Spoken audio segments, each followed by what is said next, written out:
খানকায় যে নর্তকীগুলা গান করে কাফেলার ভিতরে, এই বাউল গানকে ধ্বংস করতেছে, সুবিবাদকে ধ্বংস করতেছে, অলি আল্লাহর নাম ইজ্জতকে তারা ধ্বংস করতেছে। এই নর্তকীগুলার দালালি করে কিছু দালালেরা বসে থাকে, ইট ব্যবসায়ী, বালুর ব্যবসায়ী, মাটি ব্যবসায়ী, হোটেল ব্যবসায়ী, আপনার বেকারি ব্যবসায়ী, দালালগুলো করে কি যাইয়া টাকা দেয়, টাকাগুলো দেয় গানের ভালো ভালো সাধকদের গান কথা না বইলা উমুক ভাই, উমুক বাবা। দেখেন নর্তকীগুলা সারা বাংলাদেশের মাজারে বিভিন্ন কাফেলা করে। এই দালালগুলা যারা আছেন, দালালগুলা 4টা 5টা 6টা করে মাইয়া, হ্যাঁ, নাবির কাপড় নাই, বইয়ের কাপড় নাই, কিচ্ছু নাই, তাদের 14 গোষ্ঠীর কোনো অস্তিত্ব নেই। হ্যাঁ, এই নর্তকীর দালালি যারা করে, বাউল গানের দালালি যারা করে, তাদের 14 গোষ্ঠীর কপালে জুতার বাড়ি। আমি সমস্ত প্রশাসনের দৃষ্টি আকর্ষণ করব, এই বাংলাদেশের নর্তকী গানের বরকট করা হোক, এই নর্তকী গান বন্ধ করা হোক। শাহ আলী বাবা হযরত শাহ আলী বগদাদী রহমতুল্লাহ আলাইহি মাজার শরীফে নর্তকীকে গান করতে পারবেন ইনশাল্লাহ।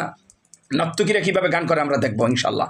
হ্যাঁ, আর বিশেষ করে বাউল গান নিয়ে যারা সিনিবিনি খেলতেছেন, বাউল গান নিয়ে যারা ষড়যন্ত্র করতেছেন, ভালো বাউল গান শুনলে আল্লাহ রাসূলের কথা স্মরণ হবে, হ্যাঁ, মৃত্যুর কথা স্মরণ হবে, সেই বাউল গান আজ ধ্বংসের দিকে চলে যাইতেছে। আজকে বড় বড় শিল্পীরা এই বলে আর দোষ, ও কয় ও ভালো না, এ কয় আমি ভালো না, এ কয় উমুক ভালো। আরে ভাই, এগুলো বন্ধ করেন মিয়া।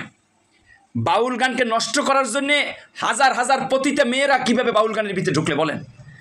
বাংলাদেশ জাতীয় বাউল সমিতি, বাংলাদেশ সমিতি বাউল সমিতি মিরপুর 1 নম্বর, এই জায়গার ভিতরে যদি নর্তকী মেয়েরা বাউল সদস্য হয়ে থাকে, তাহলে এই দুনিয়ায় মানিজ্যের কথা বলার কোনো জায়গা আছে আমাদের?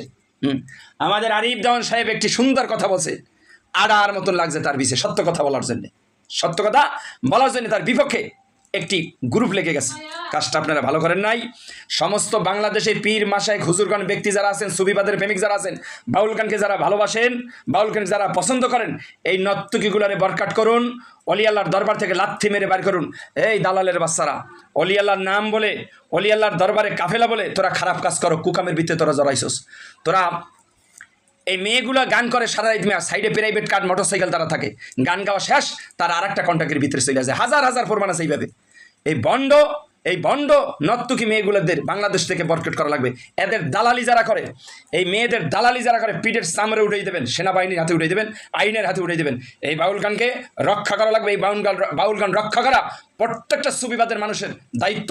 যারা বাউল গানকে কখনো লালন পালন করেন, ভালোবাসেন, তাদের দায়িত্ব। এই বাংলাদেশ থেকে নর্তকী বাউল গানদের বরকট করতে হইব, এটা সবার ইমানি দায়িত্ব। এদেরকে যেখানে পাইবেন সেখানে জুতা দিয়ে পিটাইবেন।